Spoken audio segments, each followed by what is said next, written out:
We're on the air. Hey everybody, welcome to the Game Audio Hour, number 58.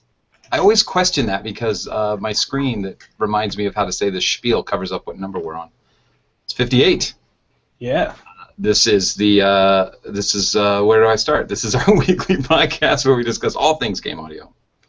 From creative ideas, the latest techniques, project experiences, to audio secrets, here's where you'll find your in-depth coverage and opinions related to game audio. And I am completely a mess because, as Alex said, I just got in from the garden. I'm wearing my fancy hat. That's what I do. You're looking very dapper there today, Carl. Very dapper. I should have some driving gloves on and just, like, find some old lady named Miss Daisy and get her to town, get her on the other side of town. Yeah, that was horrible. Don't even, yeah. I don't know I am completely out of my element now. Jokes are bad, hat's weird, but my hat head is so bad today because I worked so hard and didn't pay attention to having the show tonight. I actually started the show at 5:45 when I'm supposed to get you guys all ready at 5:30. So I hope you guys are okay with me. Alex, are you pretty ticked off there that I started at 15 minutes late and left us wondering what to do? For you, Kyle, for you, anything. No time is too early, no time is too late for Kyle Fripp Fingers Johnson. Vince was right there. How you doing, Alex? I'm good. Guess what? On my long commutes to the Vitae backroom in Kyoto every 3 times a week, I'm actually reading the Logic Pro X manual from start to end. I'm sorry. What'd you do wrong? Who'd you tell? Wow.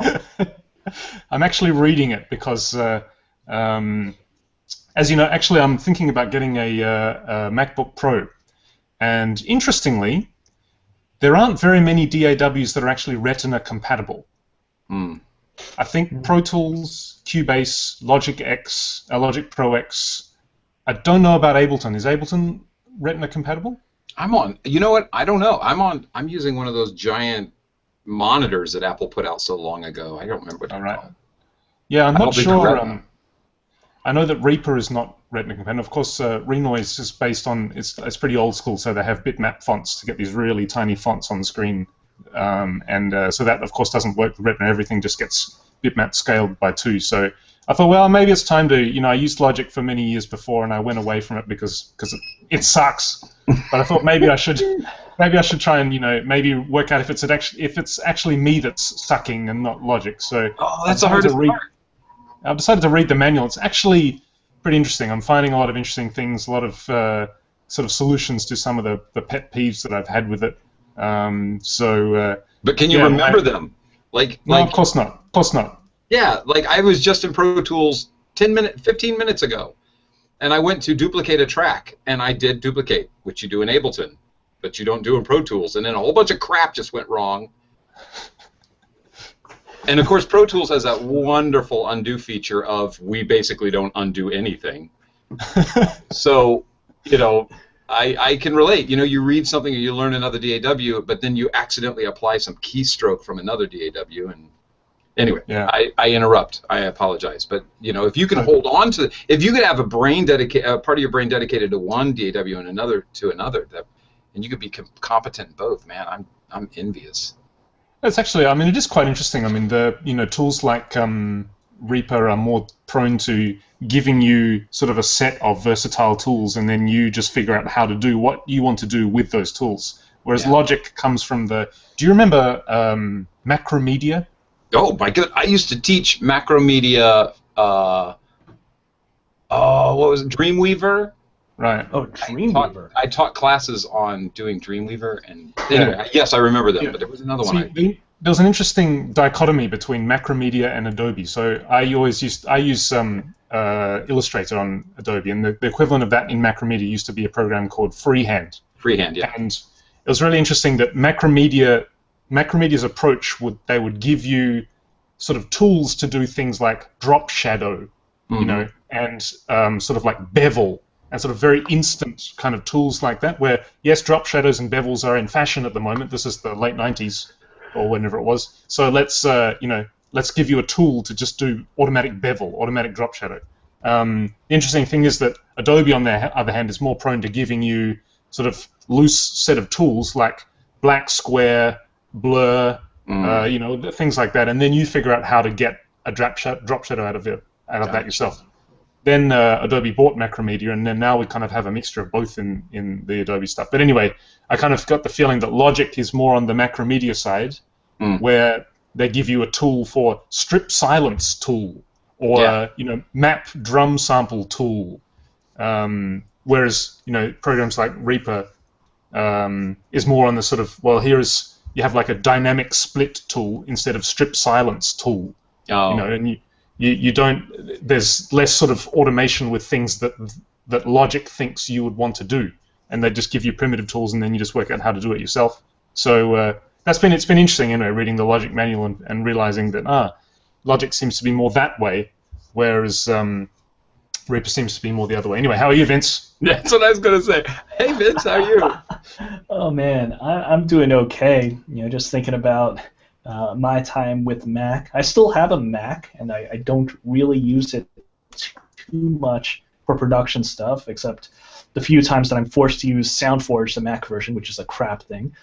Every now and then I'm actually tempted to get Digital Performer, because that's how I started out my MIDI travails back in college. You know, System, what was it, 9.2.2, and Digital Performer, and having to deal with things like opcode and that Motu MIDI timepiece and all this gear that has absolutely no use these days. And oh well, I guess right now I am thankful that I don't have to. Oh hey, there it is, MIDI timepiece AV. But it's okay. Maybe it's not totally useless, but that's fine. You can I certainly can get by without all that stuff. And I don't know. Maybe I'll try to incorporate more Mac into my production workflow sometime later, after this project. Maybe after the next project. We'll see. Which this project is something you can tell us about, right? I always do let's this. See, yeah. Next question. Okay, so you know, that's a good start, right, with the hotkeys and the difference between DAWs. I have never installed, opened, even looked at Reaper, but I know so many people out there that swear by it. And the cynical side of me says, and I know there's some people will agree with this, but some people will say, Kyle, you're just being an idiot. Sometimes I wonder if, because it's new, people have gravitated to it. Not because its feature set is fantastic, but because it's the new hotness, you know, and people went over there. Because for me, I only moved away from a DAW, which was Cubase, to Ableton, because there was such an overwhelming pull for me to go over there based upon the way my brain thinks and the way they were doing things. You know, so because in my brain, a computer is different to me than putting my hands on some faders of an old board. And when I would go to like Pro Tools or whatever, and I would start to slide faders with my mouse, there's a separation there that drives me crazy. And of course, that's why I've got this camera setting on a piece of hardware gear that has motorized faders. But with Ableton, they treat it like it's a computer, and it made more sense to me. And sure, maybe faders is a bad example because they also have faders on theirs. But there was something about lining up stuff at the bottom. You know, I could take a track, and across the bottom was everything that I put, you know, in a line, and I could serially go through it or parallel if I wanted to with some other channel. And it just made sense to me, and so therefore it pulled me in its direction. I use Pro Tools a lot because everybody's using Pro Tools. I constantly get projects in Pro Tools. I spend probably more time in Pro Tools today than I spend in any DAW. But Pro Tools never pulled me away because it was treating audio functionalities the same way an old outboard console is, and I was already doing that over in Cubase. So what is it that your DAW does that keeps you there? Like Vince is still in Sonar. I'd love to know, you know, what has attracted you away from Sonar, where the temptations have been, why you stayed with Sonar. And for Alex, this is a little tougher question because Alex, you're spending a lot of time doing tracker stuff, and there's really only a singular option today that is, Renoise really has dominated today when it comes to tracker stuff. So this is, I guess, I apologize. This is more of a question for Vince, but Alex, you may have some light that you can shed on it. Firstly, I just want to address the issue of Reaper. One thing that's really, I think that you can probably safely assume that the reason people are shifting to Reaper is not because it's the new fad or it's the new kind of trendy thing, is the fact that Reaper doesn't do anything new, and there's nothing new or innovative or, well, at least in my opinion, there's nothing sort of revolutionary or progressive about Reaper at all. It's very, very orthodox. And the other thing is it's so ugly. Like it really represents what it is. It's like just really good software written by 2 or 3 guys, very small company, very fair, reasonable pricing policy. No limit on the demo if you want to. It's an old-fashioned shareware where if you feel you're getting good use out of this, then please consider giving us some money to keep the development of it going on. It's a good old-fashioned kind of pricing model. And actually, to use it, there's nothing that it does there's nothing innovative or new. Unlike, of course, when Ableton Live rolled in, and the approach is so different. So you can probably safely assume that the reason that your buddies are saying, "Hey, Kyle, I just tried out Reaper and it's really good," is not because it's trendy, because it's definitely not trendy. It's definitely kind of it's so esoteric and unusual, and it's just I guess that's what I'm saying, though. It's not that I don't feel that people are going there because it looks good, but instead they're. Oh my gosh, it's so dangerous to say. I apologize, but I feel there's a few guys I know who do it, and they're really addicted to being different than anybody else, and so they're kind of. So they're that's what I feel is. Yeah. Kind of a hipster thing. I didn't say that. My hat is hipster.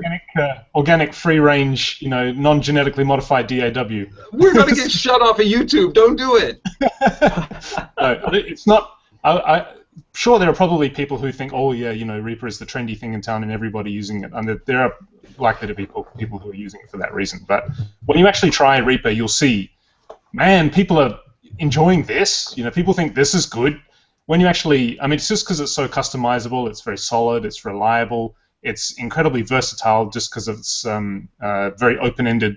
Here are the power tools. You go and figure out how to make yourself a wooden bench. We're not going to give you like the wooden bench tool. You figure it out yourself. By the way, your power tools are always going to work. If you don't like where the trigger is, you can shift it on the other side. If you don't like what this power tool looks like, you can change the color. That's fine. We don't mind. By the way, it doesn't cost that much either. If you want to just try it out indefinitely, we don't mind. That's fine. Just consider giving us some money. And by the way, there's only 2 or 3 of us, and you can actually talk to us on our forums too if you really want to.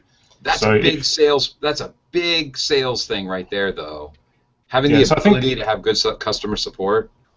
Yeah, that's because it's just it's a small independent sort of it's the underdog basically, and I guess that could be a reason why some people think it's trendy. But what do you think, Vince? Sonar. Well, the thing is, I can't really think of. There's only one thing that I can think of with Sonar, which is the fact that there are some DXIs, DirectX soft synths that I sometimes use. And Sonar is good about supporting them in a way that pretty much every other DAW doesn't care about. DXIs, no one really cares about DXIs anymore, right? But I'm still using some of them. But quite honestly, I'm using Reaper alongside Sonar 24/7 for 100% of my projects.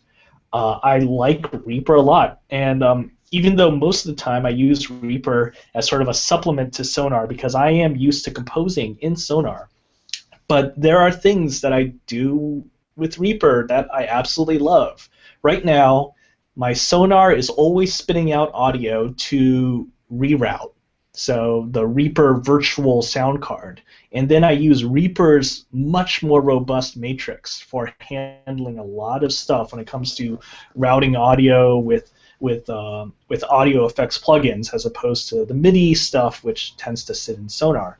And that's just the way that pretty much all my projects work. I do my MIDI stuff in Sonar, I spit out audio to Reaper, and Reaper is dealing with audio matrix and fun audio effects in there.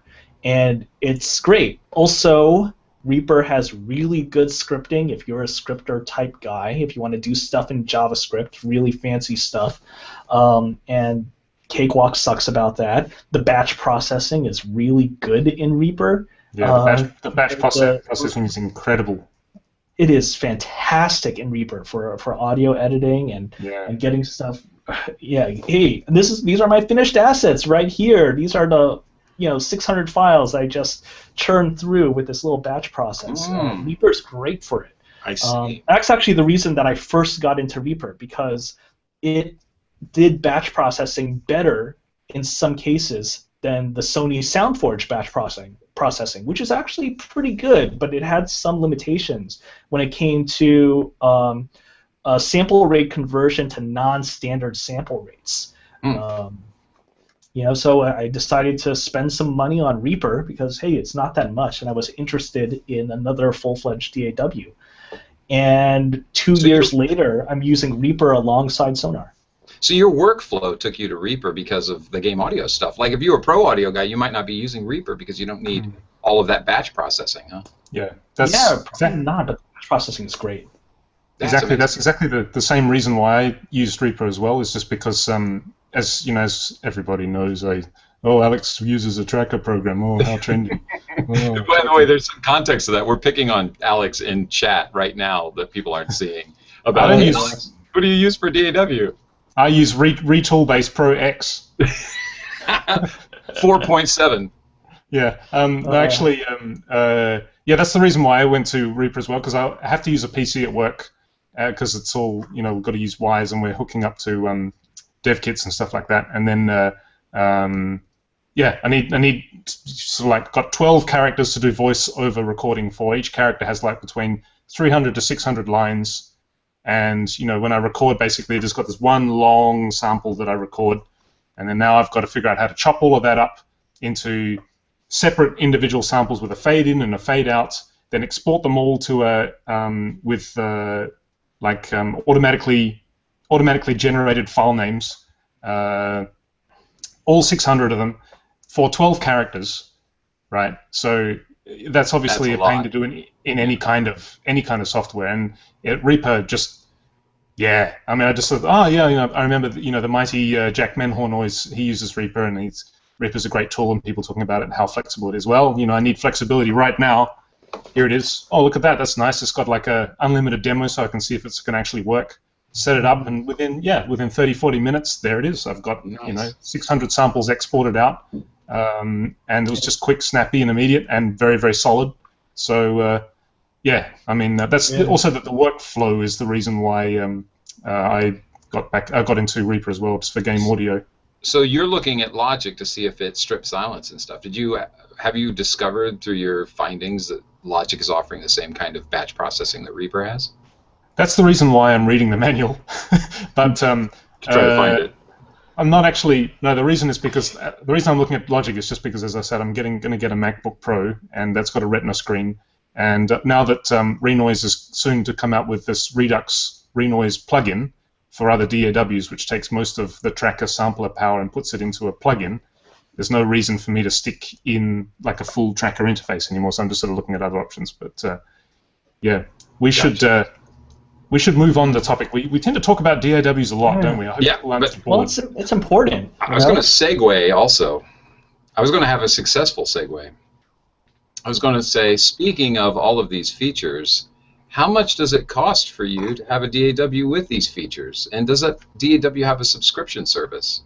Well, excellent question, Mr. Johnson. Amazing, huh? When I take the time to think about these segues. That was smooth. Yes. So actually, let's just have a quick pan over the landscape at the moment. So Pro Tools has gone subscription. Yeah. Can you just give us a quick 60-second rundown of the subscription model, Kyle? How does it work for people who don't have much money, or for people who have lots of money, or the different tiers of the program? How does it all work? Well, let's be fair and bring up the website. But there's a free version right now you can have. Pro Tools. Is it Lite or Pro Tools Elements or Pro Tools? I'm getting there. I'm getting there. I wasn't prepared. Pro Tools Losers or Pro Tools. Well, I'll tell you what, I wanted to upgrade from Pro Tools 11 to 12. And do you know how much it's going to cost me to upgrade to Pro Tools 12 from 11? A lot. A ridiculous amount of money because of the subscription. So I went from being like not the biggest fan of Pro Tools, and then I had to use it constantly, and I started going, you know what? There's some really good stuff in here. I got to be honest. Pro Tools has some really nice stuff if you pay attention. And I actually started looking forward to doing stuff in Pro Tools, and I'm kind of there. I really enjoy Pro Tools 11. So Pro Tools 12.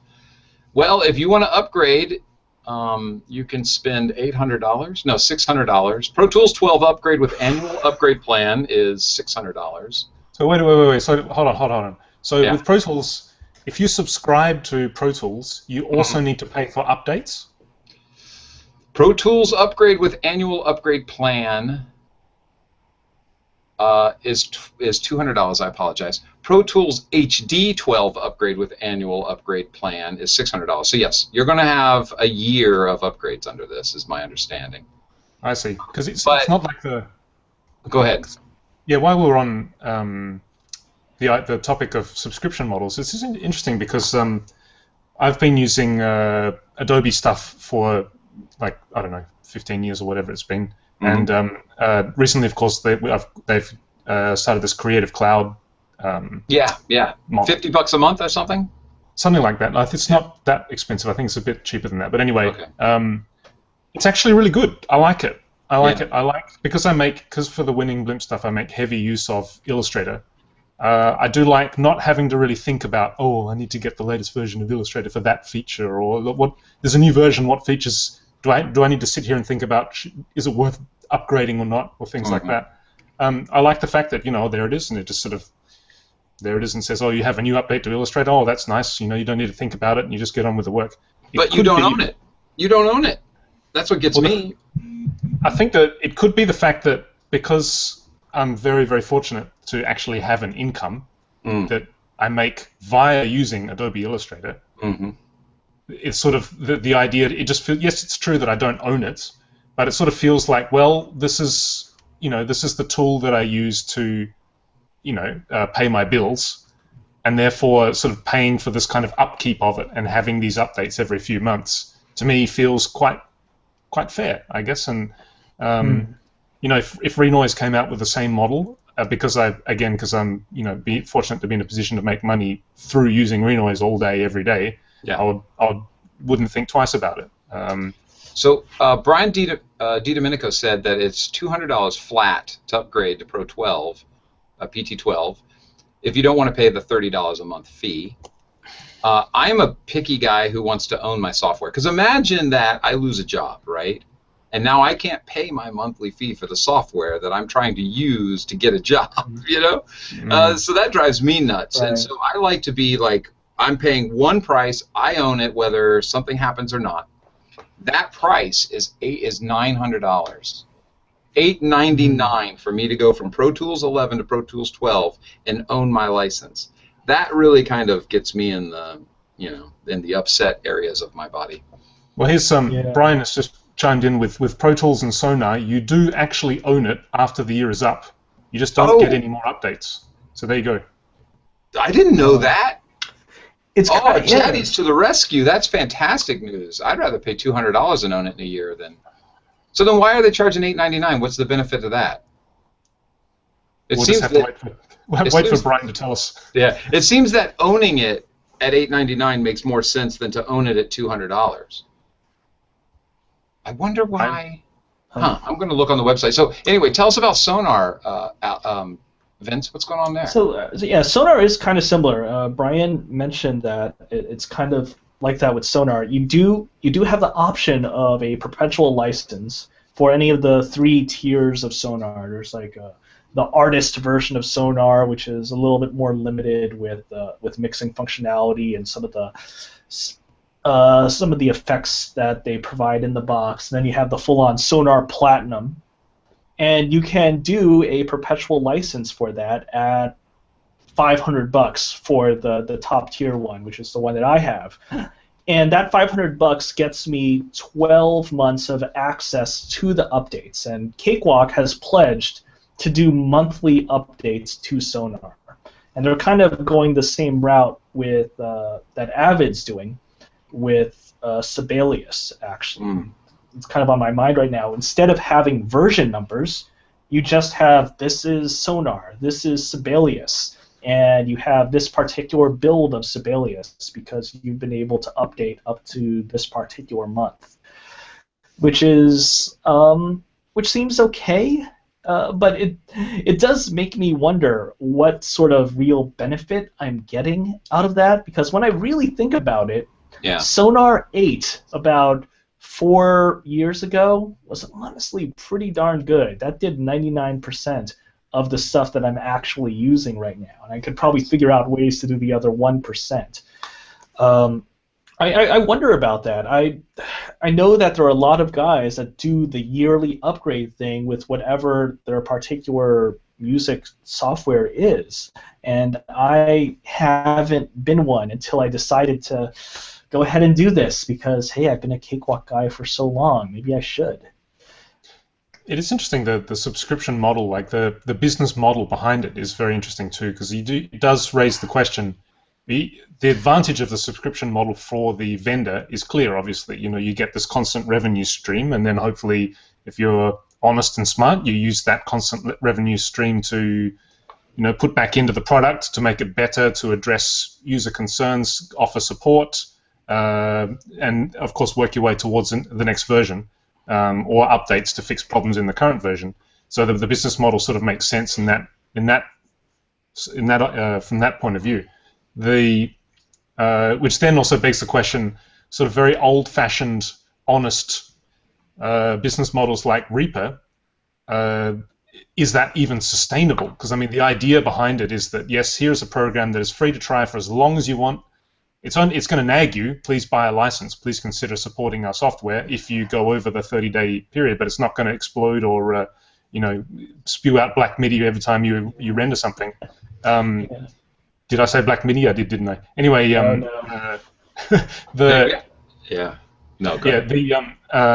It does beg the question: is that sustainable? The idea is that yes, our program is going to gradually get better. We try to make it as good as we can, which hopefully means that it'll pass around word of mouth.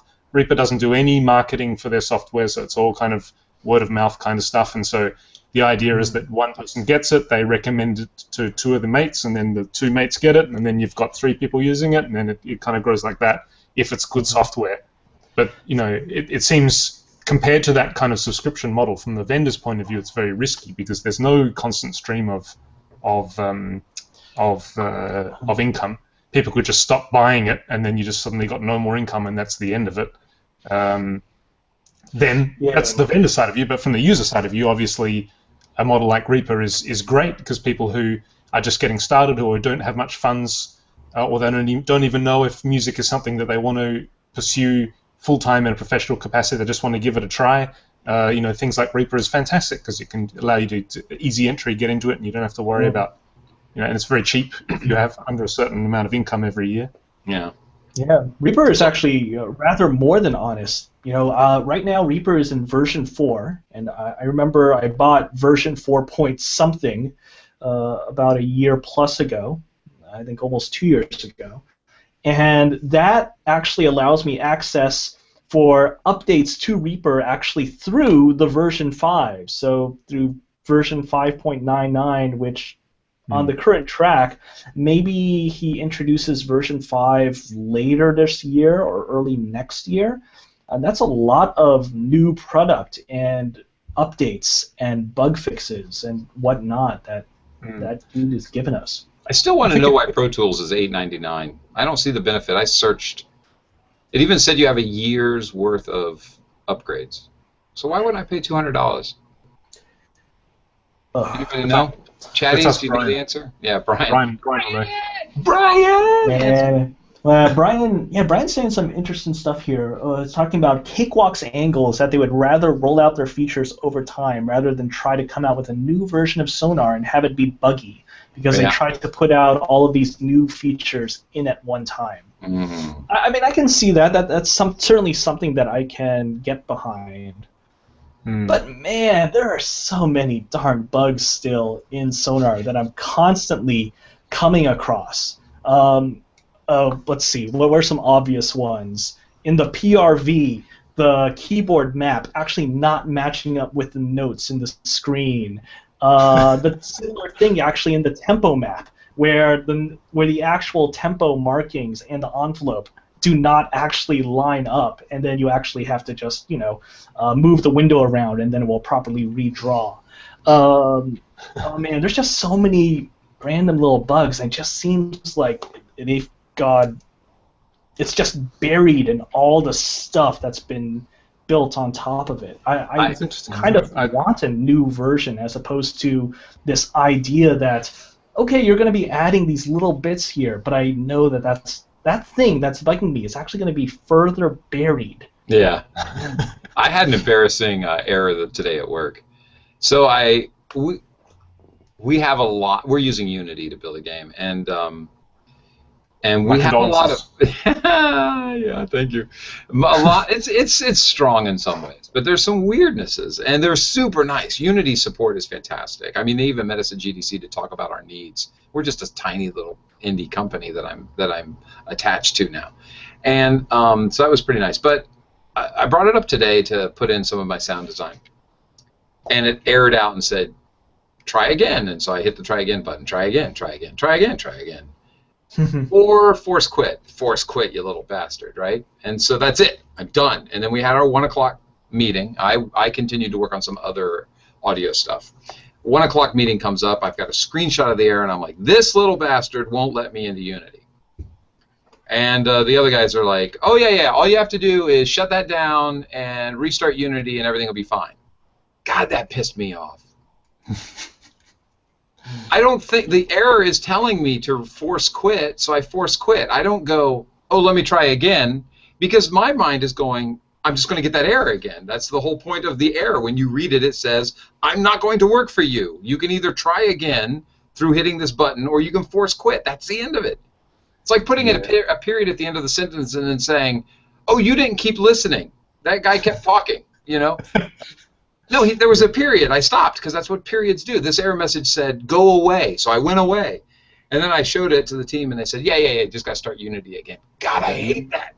Unity is, don't get me started about Unity. Unity is, it's fantastic for what it's a bit like, I like Facebook. It's sort of, it's great for what it was originally intended to do. The thing where it gets difficult is when when it becomes to the point where by necessity you're needing to push Unity to do something that's not supposed to do. That's when it just gets completely painful. So it's a bit like Facebook as well. Yeah, it's great for connecting you with old primary school friends or high school buddies or whatever. Right. It's really good for that. That's what it was originally designed to do. However, don't put videos through it. Exactly. Crash every damn time.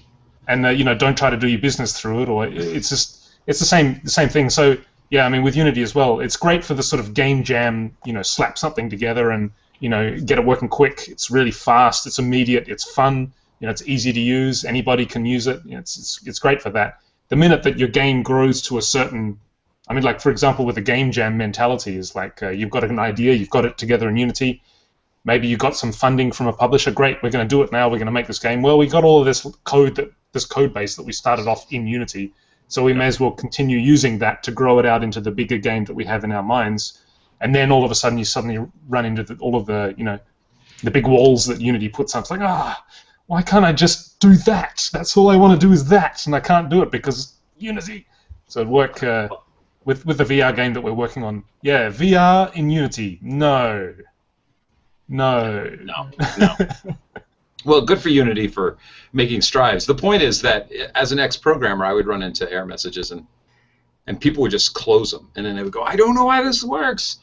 And I used to preach. My wife would testify. I used to preach, read your error messages. It's actually telling you why it's broken.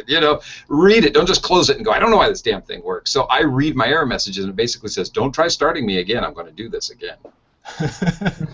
And so I didn't start it again. And then my team goes, you just got started again. You little son of a...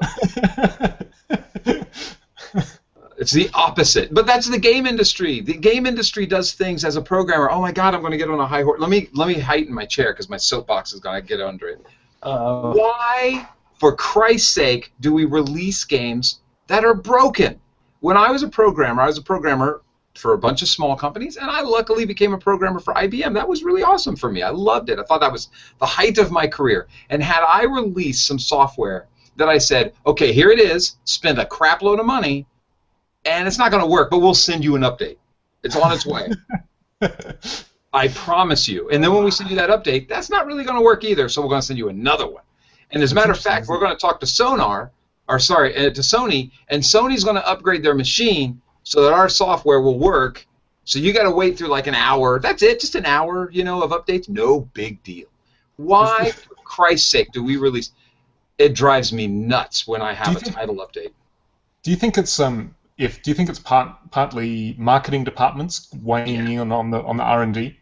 Absolutely. We got to hit timelines, and we're building. We're doing the software equivalent of sending rockets to Mars in some ways. I mean, when you think about games and all the interaction, it's not like you're building an app on your phone that just rolls dice. You're doing some major things. And because of marketing, we set these very aggressive timelines. I know with Guitar Hero, we're going to sell in the middle of the year, and we're going to sell at Christmas. And what they would want between that middle of the year sale and what happened at Christmas is something completely amazing that you can't do in 4 to 5 months, and have it ready for shipping and printing. And they would say, well, get it done. And so we would bust our asses off. And that's where the rocket science comes in. The people that we work with in the game industry are just leaps and bounds above my intelligence. It really heightens my game to be around these people. It's amazing going from being a programmer for business software where there's a lot of smart people to being in the game industry and doing some programming from the audio side for people who just blow me away with their talent. They can potentially get that thing done in 4 to 5 months, but there's no wiggle room. So if anything causes some trouble, if anything needs an extension, if any producer comes up and says, hey, listen, we want to squeeze this one little thing in, should only take you a couple weeks, but it's really a 2-month job, there's no change in that deadline, and so therefore it becomes a title update. You work as hard as you can to hit those release notes. Those releases come out when they do, and then the rest of the game shows up in about 2 weeks after you bought it and you plug it into your Xbox or your PlayStation. That's my take on how that whole system works, and it seems broken to me. Like, I really appreciate Blizzard, who says you're going to get it when we're done, rather than we're going to hit the Christmas market. Yeah, I think it's interesting that with DAWs, the ones that don't do very much marketing, the ones that don't seem to even have marketing departments, they tend to be the ones that are super solid. Yeah. Like, I mean, I've been using Renoise for 8 or 9 years, no less, I can't remember, but a long time anyway. And I can actually say, I don't even need to touch wood to say this, I've never ever once seen a bug in Renoise. I've had plugins just go completely mondo apeshit crazy, but Renoise is just always just hanging on there saying, oh yeah, I guess that plugin went a bit crazy, you just want to get rid of that there, or, Yeah. It's never ever crashed, it's never glitched, it hasn't done anything, it's just been completely solid the whole, so I have this sense of confidence when I use it, that this is just going to be fine. Reaper has a lot of bugs that when they release bug fixes, there's a lot of bugs on there, but I've never actually seen any of the bugs that they're fixing. But anyway, yeah, I think that with the flip side of it is, of course, that with developers who do things like Renoise without marketing departments, there's like a long time between updates. Of course, every update you get is going to be completely solid. You don't need support because it just works fine. But there's a long time between updates. They're not very vocal with their community, unlike Reaper. Yeah. So people do get frustrated. It's like, oh, is Renoise dead? Where's the next update? Well, Ableton's stuck in that rut right now, and that's why Bitwig is so attractive to people. Is Bitwig is being built by people who used to work at Ableton, and they just said, hey, that's fantastic that Ableton has been stuck in this one for a very long time. It was Ableton 8 at the time. They ended up releasing Ableton 9, but now they're getting long in the tooth with Ableton 9. They need a 10. And Bitwig is going, here's what's broken, and they had inside information, so they're going, we'll not do that. Like one of the things is when if some sort of chain of effects that you have on a track causes a problem, Ableton shuts down. And I love that Ableton, like Pro Tools, has this backup system that says, it freaked out on you, but just go back here and load that one, and it's good. You might have missed out on a couple of things if you're not a big Apple-esque kind of guy. But Bitwig says, oh, if a VST crashes or if an AU crashes, it's just going to show up in that track with a big old X or something and say, that guy, that little jerk right there is causing you a crap load of trouble. Just delete him and reload him if you want. And that's a fantastic feature, absolutely. Yeah, Bitwig is I tried it just a little bit. I couldn't believe that it was all written in Java. I didn't know that until really? You're kidding me. I had no idea. Bitwig is all written in Java. Wow.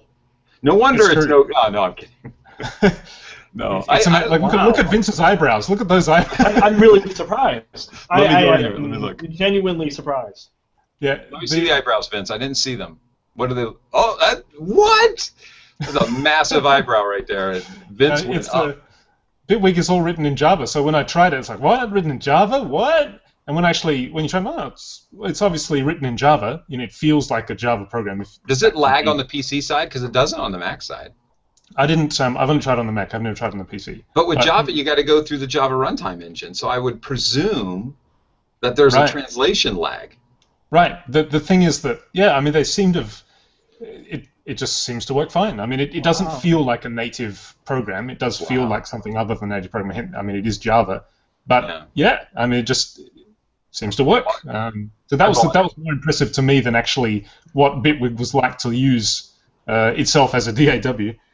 Bitwig, I bought it and I installed it, and I said I'm going to spend a week working in it, and I was driven back to Ableton, not because Ableton. It's not like Bitwig had a different keystrokes or anything like that. It was all the same. It worked pretty much the same. The color scheme is different, and I kind of like Bitwig's color scheme better. And that aesthetic really means something to me when I'm working. I want to be creative. I'll turn on lights and stuff so I can. But what happened with Bitwig was they had a difference in workflow that was just tiny, but kept causing me a hiccup in my process and would slow me down.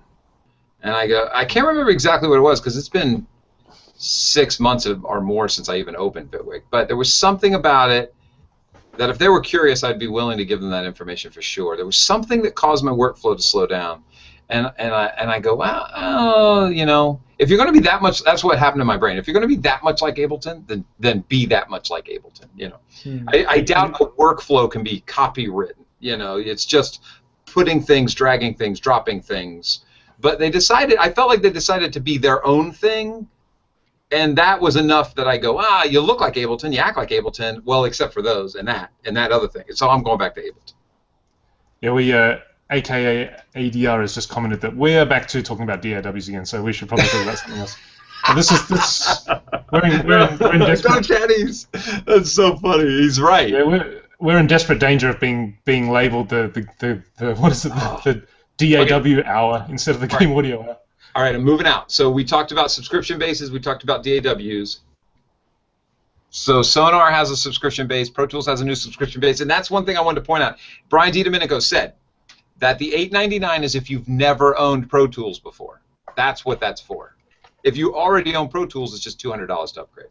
Thank you, BD. I didn't realize that. And so I went back to their website, and just like a good marketing team, they don't really outright explain that. They just kind of go, you can also get the $8.99 version. And there's going to be some guy like me who's going to go, take his wallet and throw it at Avid, go, and they'll go, thank you, and now I'll have 2 licenses or something. Wait a minute, I thought I was upgrading. They go, all sales are final. So let's clarify that. If you've never owned Pro Tools, you're buying it for the first time, $8.99 is your dude. If you're already a Pro Tools user and Brian upgraded from 10 to 12, I would be going 11 to 12. $200 is your expense. Now, starting to like me some Avid again. Ooh, and I don't know. I'm not sure I like Avid that much. Not because of the Pro Tools, but because I'm watching the development of Sibelius. Oh, I know. Yes. Everyone's talking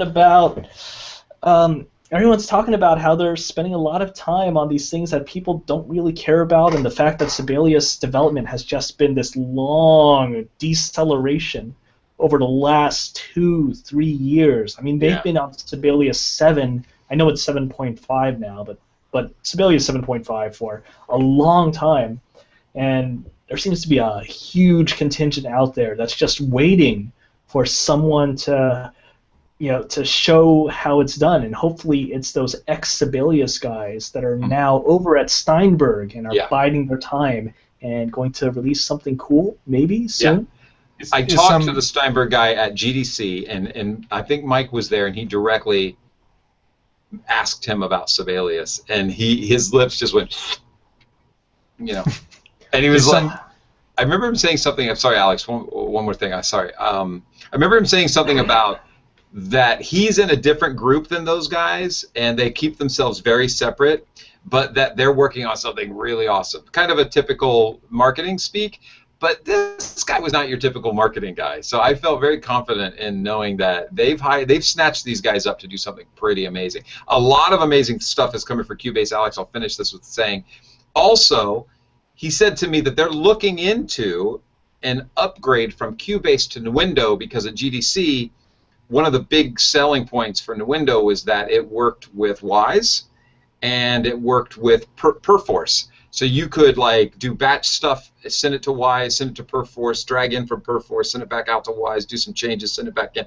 And it was pretty amazing seeing all those things go flying around the screen. It was pretty awesome. Again, related to batch processing, which we were talking about earlier. And I said to him, I'm an old Cubase user, and Nuendo's too expensive for me to even get started. And he said, you just wait. And I think June is that date that we'll start to hear about perhaps a Cubase to Nuendo upgrade. And that'll make a difference for me.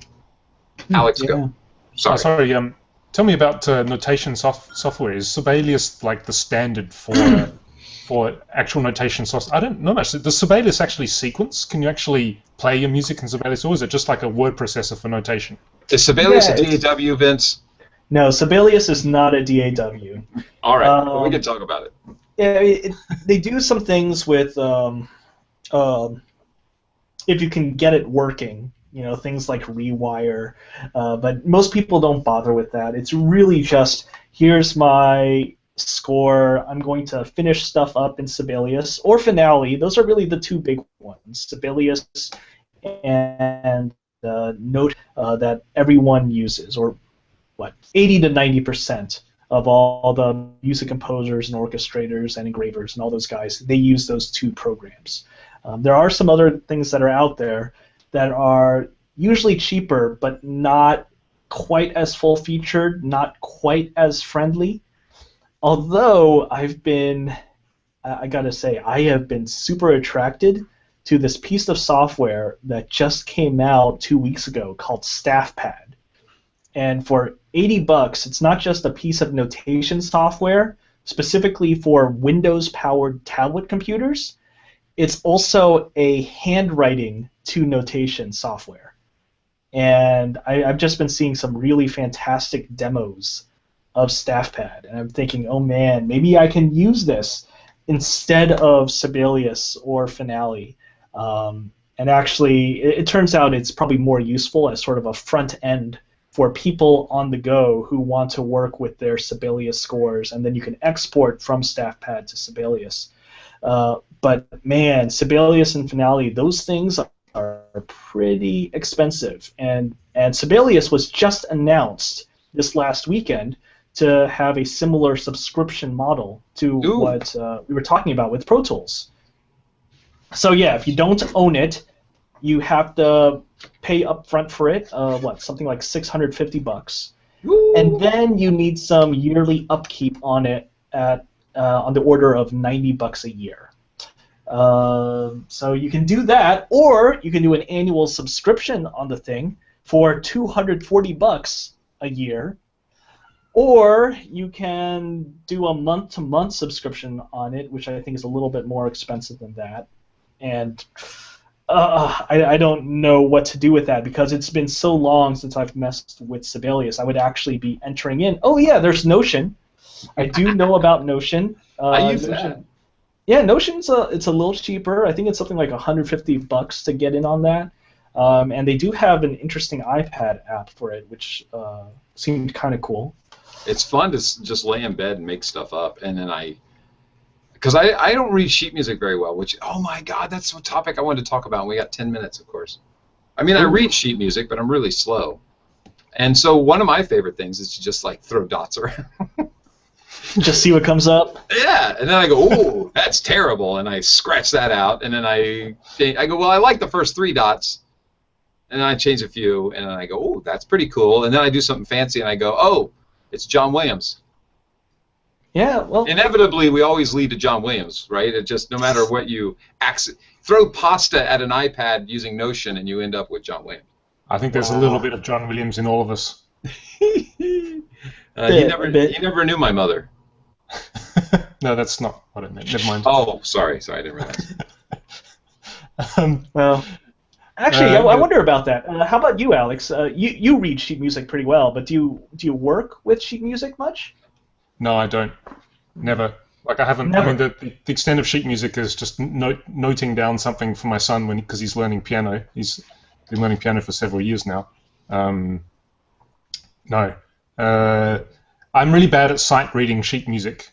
I mean, I studied, I did harpsichord, viola da gamba, and French horn and violin, and of course all of those. Obviously, I can read sheet music. Well, I could, but it's been such a, it's been a long time. Kind of like Carl now. I'd really need to give me sheet music. I could work it out eventually. Yeah. But I never have to really use it for anything that I do, just because I don't work with. Sadly, I don't have the opportunity to work with musicians where I can just give them something. Here, play this. Mm-hmm. Can I touch on something really quickly related to that topic? We don't really have to go far with it, but Go for it. I grew up playing by ear, right? That's not true. I mean, my first instrument was violin, and so I constantly had lessons where I was reading music. But my interest was not in violin. It was actually, I learned later in guitar and things like that. And I learned that was because I liked listening to things and then trying to figure out how they did it, rather than seeing somebody go, here's your sheet music, here's how they did it, do it this way. And what I learned when I was a violin student, it was that this was my only choice. But as a guitarist, there wasn't anybody with sheet music in front of me, and they were just saying, oh, he could have played this, chord with the D open, or he could have played it with the suspended fourth of an E. You don't know. It's up to you. How do you think it fits? And that's more appealing to me. So I've found now in life that when I'm working with people who grew up in a classical kind of sense and reading sheet music, I envy them and their ability. But a lot of those people don't write their own music. They're a person that you hire and you say, okay, I need somebody to perform this really ridiculous violin line, and that person can do it. But if I turn to a friend of mine who's an amazing classical pianist who studied at the Royal Academy in England, and he himself says, I don't write my own music. I look at this and I perform it, and therefore creating a separation. Here are your performers and people who are really adept at that, and here are your creators who are really adept at that. And I know that the rules break. There are people who cross over on both of those, but that's really few people. Do you guys find the same thing? If you were to be a person who's really good at sheet music, does that hinder your creative ability, and vice versa? Do you think that you're more creative because you're not hindered by sheet music? I don't That's know. an interesting question. Yeah, I find sheet music to be, depending on where I'm coming from, it can be extremely liberating. Working in the DAW and working in the synth, and you find yourself thinking, oh, this doesn't sound good. And if you're working in sheet music, you can rely on music theory, or you can rely on just the physical memory in your hands, writing a particular trope or a particular arpeggio sequence.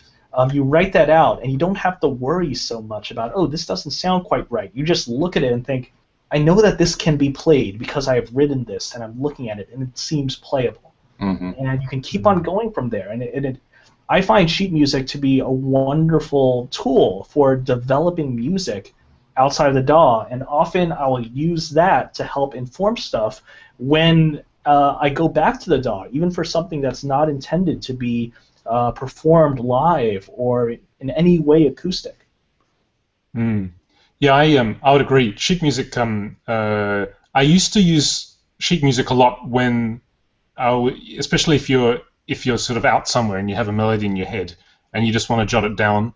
That would be a good place to sort of, I mean, some people like to use their recorders and actually sing it into a microphone, but I used to prefer to just sort of write it down in notation.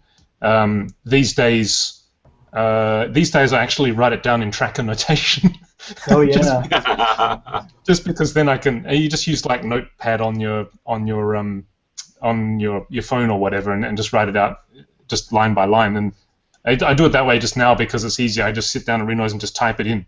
And also there's less of a gap trying to think, what rhythm would that be? Do I need a semiquaver there, or is that a rest there? Or you don't actually need to think about the notation so much if you're just writing it out in Tracker. But that's just me, and I'm weird. Well, writing out in Tracker is actually great. Yeah, I do write semiquaver, hemi-demi semiquavers. But actually, I often think about fugues in Tracker notation, because since you have those vertical channels, there's that voice isolation that's just built in there if you're dealing with anything where you're like, oh, I want this to be a fugal section because this is developing and it's interesting sort of clashing or competition or development of this particular theme, and I'll think about it in Tracker notation before I think about putting it on a staff. Yeah, that's one of the reasons why I still work with Tracker notation. Not only for that kind of thing, but also basically wherever you need different musical parts to interplay with each other. Yeah. It's just so much easier when you can see all of your music in one view instead of having to like click and open clips. Oh, we're talking about DAWs again. Yeah. So I wanted to bring up a point on the guitar. So there's a song I've been playing, right? And it's got this chord. Can you guys hear that? Yeah. Yeah, is that a major seventh? It's an E. Yeah, well, it's an E suspended fourth. Yeah. With an added seventh. Yeah. Okay. So the interesting thing is that you could play it like this, but the difference is this. Sorry, or this. So I'm listening to the piece, and I realize I hear this. So that means the chord has to be this. Now, in sheet music, and plus the song is in the key of E minor, the key of E, it's in E minor, and that note, if it's open, is a D. But I don't hear the D in there. The D's already being handled here at the seventh. So in sheet music, the person would just go, I play this. But if they were to be challenged to listen to it, at least some of the people that I know, they wouldn't understand that, wait a minute, that sheet music may be wrong because it's telling me to play this open D, and actually I'm hearing the E instead of the open D on that string. You know what I mean? So that's where I feel that like having an ear for it, using sheet music as a tool, yes, but as a writing thing or as a discovering mechanism, listening is so much more important. And it's always cracked me up when I was studying violin, because literally I did for a very long time. Listening was not what I was ever asked to do. I was asked to read these notes, quickly translate them to my fingers, and go. And it was, watching, there was a lot of sight. It was all based on sight. Look at the sheet music, look at the conductor. And it used to crack me up because I'm like, I'm playing music. I'm not making video, so why am I not using my ear more? And that's really interesting. Yeah. Oh, go ahead. That's awesome. Oh, sorry, yeah. That is really interesting because my 5-year-old son is learning piano. He's been learning piano for 2 years now, since he was 3. And there seems to be this sort of assumption with his teacher and with my wife, interestingly, that it's not good if he just plays by ear. So if you play him, put a piece of music in front of him, he's playing some fairly complicated music now for a 5-year-old. He's got 2 hands there and some counterpoint and stuff. And put a piece of music in front of him, right? Let's work through this piece of music. That is somehow seen as being better from an education point of view than, here is the music, let me play it for you first, now you try. And he'll play it very well because he hears it, and kids are good, well, especially him, he has a very good ear, so he just listens to it and then copies what you've done. Yeah. He may look at the music to just sort of remember where he's up to or what comes next. It's sort of like a cue sheet more than just something that he reads from start to finish. But it's interesting that my wife and also his piano teacher sort of write in with this idea that it's not good to be relying on your ears because then you don't learn how to read the music off the page, which of course is it can be a useful tool. If he's a performer, right? I mean, if he's going to work like at a philharmonic or something. Well, I mean, there's more. I mean, it is really useful though to have that reading knowledge, and it's more than just being able to see a note and then know what that note translates into. It's seeing that note on the page and knowing what else that note can translate out to. Because really good performance, performers should really good music performers should not think about just recreating a piece of music, but instead amplifying the intent of the composers. And the more you read music, and it's not just reading music, but reading anything, reading novels, reading literature, reading the news, and you learn as you read that, this is this word, but this is actually the intent of the writer, and I can perform this in order to further amplify that. Or I can perform this in order to diminish that, actually. I can read a news item and actually say something about some person's politics and actually diminish that part of it if I happen to be a person working in broadcast. Or I can be interpreting a poem or a play on stage and heighten a different part of that character. So, I think the same thing is possible with reading music. It's not just about the note on the page translating into a particular sound, but as you get better at it, fully understanding the breadth of what that dot on the page could possibly be comprised of with your performing skill. Yeah, and in the end, though, in the game industry, as is the same in the movie industry, is you end up with temps, but you don't end up with a score for the temp. So they just go, here's what we want the movie to sound like, and you have to figure out a way to try to sound like that piece of music that you're listening to. And yet, in the end, you then produce something that is you, ultimately, because that's what you want to do. You don't want to just copy it exactly, or if somebody says, we really love, Jerry Goldsmith stuff. You don't want to just do your best Jerry Goldsmith. You want to relate to it because that's what they're really excited about, but you also want to add your own DNA into it. And that's a really tough thing to do there. And so in the end, though, as I just said in the chat, what you end up with, though, is people who are going to perform this piece of music for you. And they're all trackers, and you all need to speak to them in a tracker way. Right, Alex? Good. Yeah, that's right. Excel. So no, don't use Excel. So you end up with your sheet music, presenting it to an orchestra or whoever is doing that. But is that useful if you don't have to present to an orchestra? You've been given a temp. You need to sound like this temp as close as possible. Of course, you've gone through the iterations. They've now said, yes, you're ready to go. Are you using... Mike would be a great question for this, a great person to ask this question to, because as well as you guys, I mean, I shouldn't single out Mike, but I just know that he actually turns his chair and goes over to his sheet music and starts scribing things out. I don't do that at all. When I compose something, I don't even look at the score window at all. I don't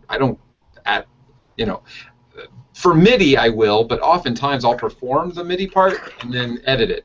So it's a real weird, I'm having trouble getting out what I'm trying to say, but I see the relationship for both of them. I tend to lean towards the ear is more useful in our career than the written note, unless we were performing. That's. I think you should gestate on it for a week, Kyle. Let's talk about it next week, because we time to wrap up, I think. There's another thing that we need to have covered for next week, and Alex, it is that you need to turn over the box behind you, because the